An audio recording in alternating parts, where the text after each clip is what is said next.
Hello students, welcome to NCERT पाठशाला। इस video में हम अरिथमेटिक प्रोग्रेशन का एक्सरसाइज 5.2 और उसके क्वेश्चन नंबर 6 और 7 को यहाँ पर हम डिस्कस करने वाले हैं। तो चलिए शुरू करते हैं क्वेश्चन नंबर 6 के साथ। तो यहाँ पर क्वेश्चन हमें दे रखा है, check whether -150 is a term of the arithmetic progression 11, 8, 5, 2 and so on. यानी कि ये जो अरिथमेटिक प्रोग्रेशन हमारे पास है 11, 8, 5, 2 एंड सो ऑन, हमें ये चेक करना है कि इस अरिथमेटिक प्रोग्रेशन में क्या आगे कहीं -150 आएगा, राइट। तो देखो यहाँ पर सबसे पहले मैं अरिथमेटिक प्रोग्रेशन को लिख लेता हूँ। सबसे पहला टर्म हमारे पास है 11, सेकंड टर्म है 8, थर्ड टर्म है 5 और चौथा टर्म हमारे पास है 2। इसके बाद के टर्म्स हमें नहीं पता। अब देखो, क्योंकि हमें चेक करना है कि इस अरिथमेटिक प्रोग्रेशन में आगे कहीं -150 आएगा या नहीं, तो हम एक काम करते हैं, हम अज्यूम कर लेते हैं कि चलो इस अरिथमेटिक प्रोग्रेशन में आगे कहीं 150 आएगा, राइट। तो यहाँ पर मैं लिख देता हूँ -150। ये इस अरिथमेटिक प्रोग्रेशन में आगे किसी टर्म की वैल्यू हो सकती है ना। अब क्योंकि इस नंबर -150 को हमने एक टर्म अज्यूम कर लिया इस अरिथमेटिक प्रोग्रेशन के लिए, तो उस टर्म की कोई स्पेसिफिक वैल्यू रही होगी, है ना। टर्म को आप किससे रिप्रेजेंट करते हो? n से। n का मतलब क्या होता है? मैंने आपको पिछले वीडियोस में बताया था। n का मतलब होता है या तो पोजीशन या फिर इसे आप कह सकते हो नंबर ऑफ टर्म्स, दोनों एक ही बात है। और वहीं पर अगर हम a ऑफ n की बात करें तो इसका क्या मतलब होता है? इसका मतलब होता है इस पोजीशन n की वैल्यू क्या है अरिथमेटिक प्रोग्रेशन में, तो इसे मैं कह सकता हूं ये वैल्यू होता है ऑफ पोजीशन n। तो यहाँ पर हमारे अरिथमेटिक प्रोग्रेशन में अगर आप देखो तो सबसे पहला टर्म हमारे पास क्या है? 11। ये पहले पोजीशन पर है, राइट। तो यहाँ पर n की वैल्यू क्या रही होगी? 1, क्योंकि ये फर्स्ट पोजीशन है। और इस फर्स्ट पोजीशन की वैल्यू यानी कि a ऑफ n क्या है? यहाँ पर n की वैल्यू तो 1 है, राइट। यानी कि फर्स्ट टर्म को हम क्या कहेंगे? इसे हम कहेंगे a1। यहाँ पर n की जगह पर मैं 1 पुट कर देता हूँ। a1 की वैल्यू क्या है? 11 के बराबर। सिमिलरली अगर हम सेकंड टर्म की बात करें तो ये कौन सा पोजीशन है इस अरिथमेटिक प्रोग्रेशन का? ये सेकंड पोजीशन है, यानी कि यहाँ पर n की वैल्यू 2 रही होगी। और इस केस में अगर मैं a ऑफ n की बात करूं और क्योंकि n की वैल्यू 2 है तो यहाँ पर n की जगह पर मैं क्या पुट कर दूंगा? 2। तो यहाँ पर मैं लिख देता हूँ 2। इसका क्या मतलब हुआ? इसका मतलब हुआ कि हम सेकंड टर्म के वैल्यू की बात कर रहे हैं, यानी कि सेकंड पोजीशन पर वैल्यू क्या है अरिथमेटिक प्रोग्रेशन में, हम उसकी बात कर रहे हैं। तो यहाँ पर a2 की वैल्यू कितनी है? 8। सिमिलरली तीसरे टर्म के लिए n की वैल्यू 3 हो जाएगी और यहाँ पर a3 यानी कि थर्ड टर्म की वैल्यू हमारे पास है 5। सिमिलरली यहाँ पर चौथे टर्म में n की वैल्यू 4 हो जाएगी और यहाँ पर a4 यानी कि चौथे टर्म की वैल्यू हमारे पास है 2 के बराबर। अब इसी तरह से क्योंकि हमने -150 को भी इस अरिथमेटिक प्रोग्रेशन का एक टर्म अज्यूम किया है, तो इसके लिए भी कोई ना कोई पोजीशन तो रही होगी, है ना। अब वो पोजीशन हमें पता नहीं है, तो यहाँ पर ये जो पोजीशन n आएगा इसको हमें कैलकुलेट करना पड़ेगा। लेकिन ये जो पोजीशन n है हमारे पास, इसके लिए वैल्यू तो हमें दे रखी है ना अरिथमेटिक प्रोग्रेशन में। ये कितना है? -150 के बराबर। यानी कि यहाँ पर हमें दे क्या रखा है? यहाँ पर हमें a ऑफ n दे रखा है। इसका मतलब है हमें nth पोजीशन की वैल्यू उसने दे रखी है, ये है -150 के बराबर, है ना। तो यहाँ पर मैं लिख देता हूँ a ऑफ n यानी कि nth टर्म की वैल्यू हमें कितनी दे रखी है? ये हमारे पास है -150। अब देखो a ऑफ n यानी कि nth टर्म, इसे आप कैलकुलेट कैसे करते हो? इसका फॉर्मूला होता है a plus n-1 into D. अब ये फॉर्मूला आया कहाँ से? इसे आप इस एग्जाम्पल से समझ सकते हो। यहाँ पर हमने एक सीरीज ले रखी है 5, 10, 15, 20, 25 एंड सो ऑन। ये एक अरिथमेटिक प्रोग्रेशन है। और वो क्यों? क्योंकि देखो यहाँ पर कॉमन डिफरेंस हर बार किसी भी दो कंसेक्यूटिव टर्म्स के बीच कितना है? 5 के बराबर। इसे मैंने ऊपर लिख रखा है। तो क्योंकि यहाँ पर कॉमन डिफरेंस हर बार बराबर है, तो इस सीरीज को हम क्या कहेंगे? एक अरिथमेटिक प्रोग्रेशन कहेंगे। अब यहाँ पर देखो, ऑब्जर्व करने वाली बात क्या है? यहाँ पर अगर मैं पहले टर्म यानी कि 5 में एक बार कॉमन डिफरेंस यानी कि 5 को ऐड कर दूं तो 5 + 5 कितना हो जाएगा? 10 के बराबर। 10 हमारे पास सेकंड टर्म है ना। तो सेकंड टर्म की वैल्यू को अगर आपको कैलकुलेट करना हो तब आप क्या करोगे? आप पहले टर्म में एक बार कॉमन डिफरेंस को ऐड करोगे। यहाँ पर मैंने लिख रखा है a2 यानी कि सेकंड टर्म, इसकी वैल्यू कहाँ से आई? हमने पहले टर्म यानी कि a1 में एक बार कॉमन डिफरेंस को ऐड किया। सिमिलरली अगर मैं पहले टर्म यानी कि 5 में 2 बार कॉमन डिफरेंस को ऐड करूं तो यहाँ पर वैल्यू क्या आएगी? 5 + 5 इज 10 एंड 10 + 5 इज 15। 15 हमारे पास थर्ड टर्म है, राइट। तो थर्ड टर्म की वैल्यू को कैलकुलेट करने के लिए हमने क्या किया? पहले टर्म में 2 बार कॉमन डिफरेंस को ऐड किया। इसे मैंने यहाँ लिख रखा है a3 यानी कि थर्ड टर्म। इसके लिए हमने पहले टर्म यानी कि a1 में 2 बार कॉमन डिफरेंस को ऐड किया। उसी तरह से अगर मुझे चौथे टर्म यानी कि a4 को कैलकुलेट करना हो तब मैं क्या करूंगा? पहले टर्म में 4 से 1 कम यानी कि 3 बार कॉमन डिफरेंस को ऐड करूंगा। वहीं पर अगर मुझे पांचवें टर्म यानी कि a5 को कैलकुलेट करना हो तब मैं क्या करूंगा? पहले टर्म यानी कि a1 में 5 से 1 कम यानी कि 4 बार कॉमन डिफरेंस को ऐड करूंगा। तो यहाँ पर एक पैटर्न बनता हुआ नजर आ रहा होगा आपको। यानी कि जिस किसी भी टर्म की हम बात करते हैं, सपोज अगर मैं a8 यानी कि 8वें टर्म की बात करूं तो इसे कैलकुलेट करने के लिए हम क्या करेंगे? पहले टर्म यानी कि a1 में 8 से 1 कम यानी कि 7 बार कॉमन डिफरेंस को ऐड करेंगे, है ना। उसी तरह से अगर मैं आपसे 11th टर्म यानी कि a11 की बात करूं तो इसके लिए आप क्या करोगे? इसके लिए आप पहले टर्म यानी कि A1 में 11 से एक कम यानी कि 10 टाइम्स कॉमन डिफरेंस को ऐड करोगे। उसी तरह से अगर मैं A17 यानी कि 17th टर्म की बात करूं तो इसके लिए आप क्या करोगे, इसके लिए आप पहले टर्म यानी कि A1 में 17 से एक कम यानी कि 16 टाइम्स कॉमन डिफरेंस को ऐड करोगे। अब एक जनरल टर्म अगर मैं आपसे पूछूं A ऑफ n, इसे अगर आपको कैलकुलेट करना हो तब आप क्या करोगे, इस पैटर्न के अकॉर्डिंग मैं क्या लिख सकता हूं, यहां पर हमें सबसे पहला टर्म लिखना होता था और उसमें हम ऐड क्या करते थे, यहां पर नीचे जो नंबर था उससे एक कम कॉमन डिफरेंस को हम लिखते थे, राइट। तो यहाँ पर नंबर क्या है हमारे पास फिलहाल n, तो यहाँ पर हमें n से एक कम करना पड़ेगा। n से एक कम करने का मतलब क्या है, n-1, और इतनी बार हमें कॉमन डिफरेंस को यहाँ पर ऐड करना है, राइट। तो ये देख रहे हो, ये होता है फॉर्मूला a ऑफ n का, यानी कि nth term of an AP का। ये होता है a plus n-1 into D, और ये आया कहां से, होपफुली आपको ये चीज समझ आ गई होगी।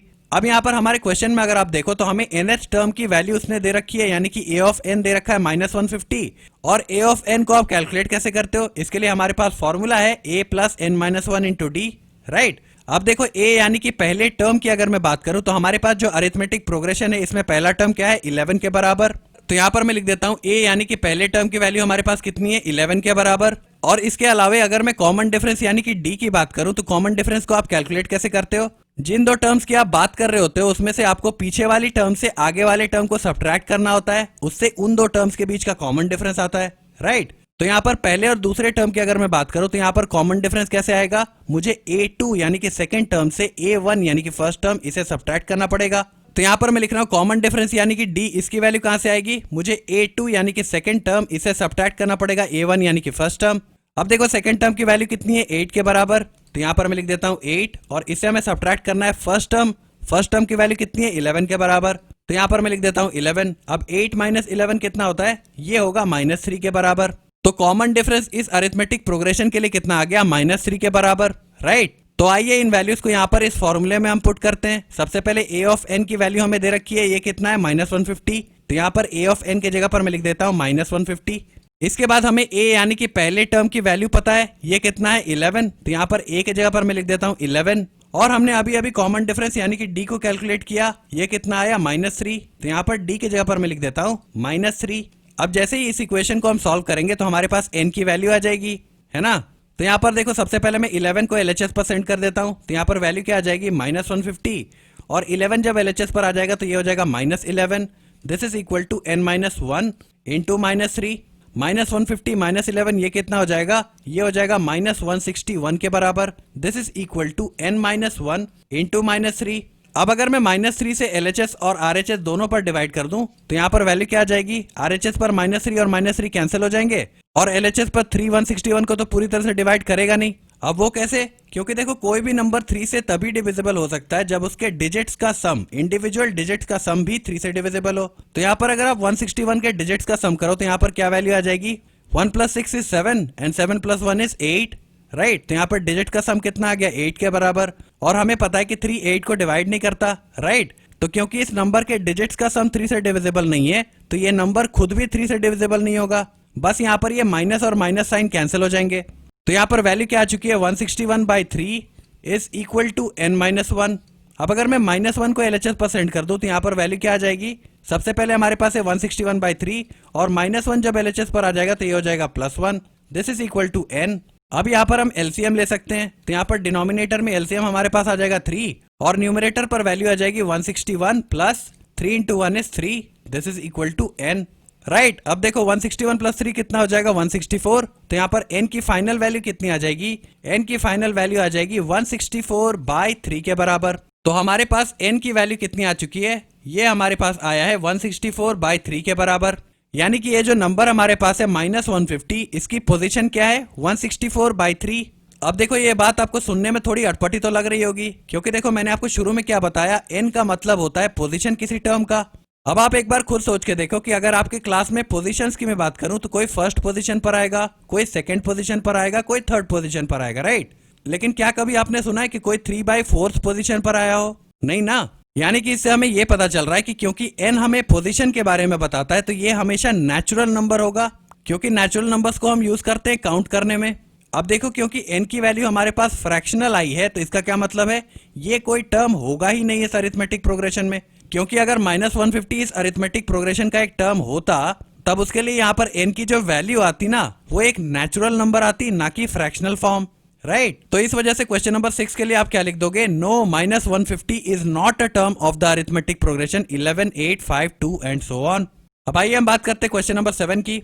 ओके, तो ये रहा क्वेश्चन नंबर 7 हमारे पास। यहाँ पर हमें क्या दे रखा है, find the 31st term of an arithmetic progression whose 11th term is 38 and the 16th term is 73। तो यहाँ पर हमें कुछ वैल्यूज दे रखी हैं, सबसे पहले हम उन्हें लिख लेते हैं। हमें 11th टर्म की वैल्यू दे रखी है। 11th टर्म को आप क्या लिखते हो, इसे आप A11 लिखते हो, है ना। इसकी वैल्यू हमें दे रखी है 38 के बराबर, और इसके अलावा हमें 16th टर्म दे रखा है। अब इसे आप कैसे रिप्रेजेंट करते हो, 16th टर्म को हम लिखते हैं A16, है ना, और इसकी वैल्यू हमें दे रखी है 73 के बराबर। अब देखो यहाँ पर हमें फाइंड आउट क्या करना है, हमें इस अरिथमेटिक प्रोग्रेशन का 31st टर्म फाइंड आउट करना है। तो यहाँ पर मैं लिख देता हूँ 31st टर्म, इसे हमें फाइंड आउट करना है। 31st टर्म को आप क्या लिखते हो, A31 लिखते हो, ये हमें पता नहीं, इसे हमें फाइंड आउट करना है, राइट। अब देखो 11th टर्म यानी कि A11, इसे आप रिप्रेजेंट कैसे करते हो, इसे आप लिखते हो A प्लस 10 टाइम्स D। अब ये कैसे, ये मैंने आपको पहले बताया। यहाँ पर ये वाला एग्जाम्पल आपको याद आ रहा होगा, है ना। जब आपको 11th टर्म यानी कि A11 की वैल्यू कैलकुलेट करनी थी, तब आपने क्या किया था, पहले टर्म में 11 से एक कम यानी कि 10 टाइम्स कॉमन डिफरेंस को ऐड किया था, राइट। तो A11 यानी कि 11th टर्म के लिए आप क्या लिखोगे, पहले टर्म में 10 टाइम्स आप कॉमन डिफरेंस को ऐड करोगे।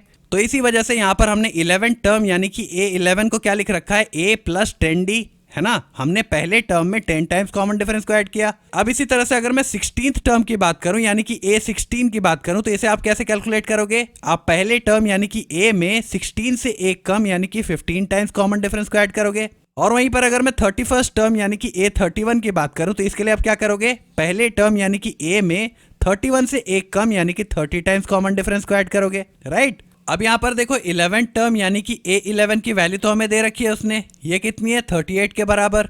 तो यहाँ पर मैं क्या लिख सकता हूँ, A प्लस 10D, यही तो 11th टर्म होता है, राइट। यहाँ पर हमने देखा इस चीज को, और ये 11th टर्म हमें किसके बराबर दे रखा है, 38 के बराबर दे रखा है। और इसी तरह से अगर मैं 16th टर्म यानी कि A प्लस 15D की बात करूं, तो ये हमें किसके बराबर दे रखा है, ये हमें 73 के बराबर दे रखा है, राइट। तो यहाँ पर देखो दो इक्वेशंस बन गए हमारे पास। हम क्या करते हैं, पहले वाले को इक्वेशन 1 कह रहे हैं और दूसरे वाले को हम कह रहे हैं इक्वेशन नंबर 2।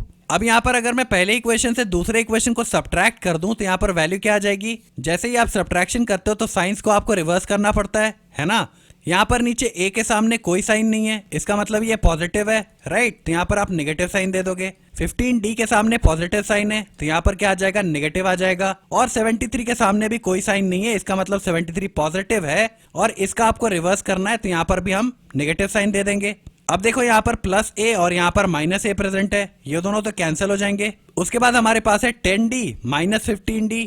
अब 10D माइनस 15D कितना होता है, यहाँ पर मैं लिख रहा हूँ 10D माइनस 15D। इसे जब आप सॉल्व करोगे तो वैल्यू कितनी आ जाएगी, माइनस 5D के बराबर आ जाएगी ना। तो यहाँ पर मैं लिख रहा हूँ माइनस 5D, ये हमारे पास LHS पर आ चुका है। और अगर मैं RHS की बात करूं तो यहाँ पर हमें क्या करना है, 38 माइनस 73, राइट। तो 38 माइनस 73 ये कितना हो जाएगा, ये हो जाएगा माइनस 35 के बराबर। अब देखो अगर मैं माइनस 5 से LHS और RHS दोनों पर डिवाइड कर दूं, तो LHS पर माइनस 5 और माइनस 5 कैंसिल हो जाएंगे। और RHS की अगर हम बात करें तो सबसे पहले माइनस और माइनस कैंसिल हो जाएंगे और 535 को 7 टाइम्स कैंसिल कर देगा। तो यहाँ पर कॉमन डिफरेंस यानी कि D की वैल्यू कितनी आ गई, ये हमारे पास आ चुकी है 7 के बराबर। अब देखो ये जो वैल्यू हमारे पास आई है कॉमन डिफरेंस की, इसे अगर हम किसी भी इक्वेशन में पुट करें तो हमारे पास A यानी कि पहले टर्म की वैल्यू आ जाएगी, है ना। तो हम क्या करते हैं, कॉमन डिफरेंस की वैल्यू को पहले इक्वेशन में पुट करके देखते हैं। अब पहला इक्वेशन क्या है हमारे पास, A प्लस 10D, और ये किसके बराबर गिवन है, ये हमें 38 के बराबर गिवन है। अब देखो यहाँ पर हम क्या करने वाले हैं, A प्लस 10 इंटू D के जगह पर हम क्या पुट करेंगे, D की वैल्यू कितनी आई है, 7 के बराबर। This is equal to 38। तो यहाँ पर फर्दर वैल्यू क्या आ जाएगी, A प्लस 10 इंटू 7 कितना होता है, 70। This is equal to 38। और अगर मैं 70 को RHS पर सेंड कर दूं तो यहाँ पर LHS में हमारे पास रह जाएगा A, this is equal to 38, और प्लस 70 जब RHS पर आ जाएगा तो ये हो जाएगा माइनस 70। तो A की फाइनल वैल्यू हमारे पास कितनी आ जाएगी, 38 माइनस 70 यानी कि माइनस 32 के बराबर, है ना। तो यहाँ पर मैं साफ सुथरे तरीके से लिख देता हूँ, A यानी कि पहले टर्म की वैल्यू हमारे पास कितनी आई, ये हमारे पास माइनस 32 के बराबर आई थी। और वहीं पर कॉमन डिफरेंस यानी कि D हमारे पास कितना आया था, ये आया था 7, राइट। अब देखो क्वेश्चन में हमें कैलकुलेट करने को क्या कहा गया था, 31st टर्म हमें कैलकुलेट करना था। और 31st टर्म यानी कि A31, इसे आप लिखते कैसे हो, इसके लिए आप पहले टर्म में 30 बार कॉमन डिफरेंस को ऐड करते हो, है ना। हमारे पास a की वैल्यू भी है और हमारे पास कॉमन डिफरेंस यानी कि d की वैल्यू भी है। तो इन दो वैल्यूज को यहाँ पर हम पुट कर देंगे और हमारे पास 31st टर्म आ जाएगा। तो देखो 31st टर्म यानी कि a31, इसे हम क्या लिखते हैं, इसे हम लिखते हैं a प्लस 30 टाइम्स d, है ना।